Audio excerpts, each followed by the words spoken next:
to onboard him.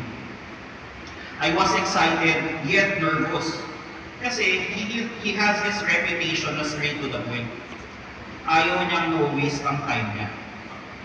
After the orientation, he asked me, "Stephen, do you have questions for me?" So I mustered up my courage and asked, "Boss, paano ka naging CEO?" At sabi niya, in his very simple words, "Stephen, you have to have courage." The courage to raise your hand and contribute to whenever you can. Then from then on, he became one of my mentors, learned from him, and eventually became a director of human resources. So build relationships, look for your mentor, and be courageous. Number 7, feedback is a gift.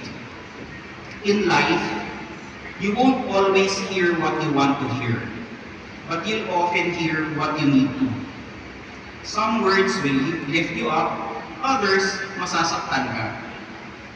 But every piece of feedback, whether praise or criticism, is a chance to grow, to reflect, and to be better than you were yesterday.